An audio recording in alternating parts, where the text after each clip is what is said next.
कृष्ण अमृत में आपका स्वागत है, जहां हम श्री कृष्ण के दिव्य ज्ञान को गहराई से समझते हैं। आज के वीडियो में हम भगवत गीता से एक अत्यंत महत्वपूर्ण पाठ पर चर्चा करेंगे, मन को कैसे नियंत्रित करें। श्री कृष्ण ने हमें जीवन जीने की कला सिखाई है और उनका यह संदेश हमारे मानसिक शांति के लिए बेहद महत्वपूर्ण है। आइए जानें कि हम उनकी शिक्षाओं को अपने जीवन में कैसे लागू कर सकते हैं। मन को नियंत्रित करने का महत्व। भगवत गीता में श्री कृष्ण कहते हैं कि मन हमारा सबसे अच्छा मित्र और सबसे बड़ा शत्रु दोनों हो सकता है। गीता के 6ठे अध्याय के 5वें श्लोक में कृष्ण कहते हैं, मनुष्य स्वयं के लिए मित्र है और शत्रु है। यह मन की अवस्था पर निर्भर करता है। जब मन नियंत्रित होता है तो यह हमारी आत्म विकास की दिशा में सहायक होता है, लेकिन जब यह अस्त व्यस्त होता है तो हमें मानसिक उलझन, भय और दुख का सामना करना पड़ता है। यह शिक्षा हमें याद दिलाती है कि अगर हमें जीवन में शांति और संतुलन चाहिए तो हमें अपने मन को नियंत्रित करना चाहिए। मन की प्रकृति। मन एक तूफानी नदी की तरह है जो हमेशा बहता रहता है और बदलता रहता है। श्री कृष्ण गीता में ये बताते हैं कि मन को नियंत्रित करना बहुत कठिन है, जैसे हवा को नियंत्रित करना। अर्जुन कृष्ण से कहते हैं, हे कृष्ण, मन तो चंचल और अस्थिर है, इसे नियंत्रित करना पवन को नियंत्रित करने से भी कठिन है। इसे कैसे नियंत्रित किया जा सकता है? कृष्ण का उत्तर सरल था, आत्म अभ्यास और वैराग्य के द्वारा। अभ्यास।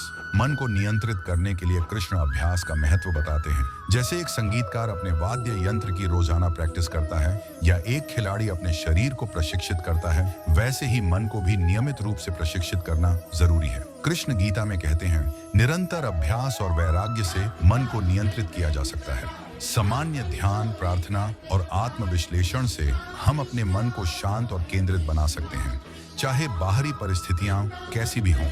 वैराग्य। कृष्ण ने वैराग्य यानी त्याग की भी महत्वपूर्णता बताई है। जब हम अपनी इच्छाओं से जुड़ जाते हैं तो मन अस्त व्यस्त हो जाता है। वैराग्य का मतलब यह नहीं है कि हम संसार से दूर हो जाएं, बल्कि इसका मतलब है कि हम परिणामों से न जुड़ें।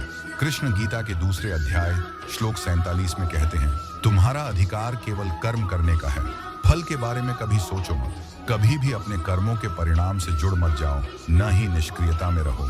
जब हम परिणामों से मुक्त हो जाते हैं तो मन शांत रहता है और तनाव से मुक्त रहता है। आत्म नियंत्रण और जागरूकता की शक्ति। कृष्ण यह भी बताते हैं कि आत्म जागरूकता से मन को नियंत्रित किया जा सकता है। गीता में कृष्ण कहते हैं कि जब हम अपनी उच्चतर चेतना से जुड़ते हैं और अपने विचारों पर ध्यान देते हैं तो मन को शांति मिलती है। जो व्यक्ति अपने मन पर विजय प्राप्त कर लेता है वह बाहरी परिस्थितियों से परे आत्म संतुष्ट और शांत रहता है। आत्म जागरूकता हमें नकारात्मक या अशांत विचारों को पहचानने में मदद करती है, इससे पहले कि वे हमारे मन को पूरी तरह से घेर लें। हम त्वरित प्रतिक्रिया देने के बजाय विचारों को निरीक्षण करते हैं, उन्हें छोड़ते हैं और उन्हें शांति और सकारात्मकता की ओर मोड़ते हैं। मन को नियंत्रित करने के व्यावहारिक उपाय। यहाँ कुछ व्यावहारिक उपाय दिए जा रहे हैं जो श्री कृष्ण की शिक्षाओं से प्रेरित हैं और जो आपके मन को नियंत्रित करने में मदद कर सकते हैं। ध्यान करें। प्रतिदिन कम से कम 10 मिनट ध्यान करने का समय निकालें।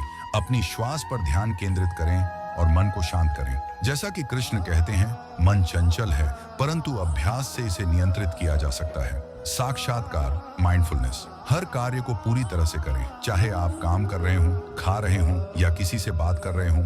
वर्तमान में उपस्थित रहें। परिणामों से डिटैचमेंट। सफलता या असफलता से जुड़ने की बजाय केवल अपने कर्मों पर ध्यान दें। परिणामों के लिए ईश्वर पर भरोसा रखें। सकारात्मक पुष्टि, एफर्मेशंस। प्रतिदिन सकारात्मक पुष्टि, एफर्मेशंस का अभ्यास करें। अपने मन को शांति, प्रेम और सकारात्मकता से पुनः प्रोग्राम करें। जैसे कृष्ण हमें उच्चतर लक्ष्य पर ध्यान केंद्रित करने का मार्ग दिखाते हैं। श्री कृष्ण की शिक्षाओं को अपनाकर हम अपने मन को नियंत्रित कर सकते हैं और जीवन की चुनौतियों का सामना शांति और संतुलन के साथ कर सकते हैं। अभ्यास, वैराग्य और आत्म जागरूकता से मन को नियंत्रित किया जा सकता है और हम अपने जीवन को सकारात्मक रूप से बदल सकते हैं। धन्यवाद इस वीडियो को देखने के लिए। यदि आपको यह वीडियो पसंद आया हो तो लाइक, शेयर और सब्सक्राइब करना न भूलें। कृष्ण की कृपा आपके साथ हमेशा बनी रहे।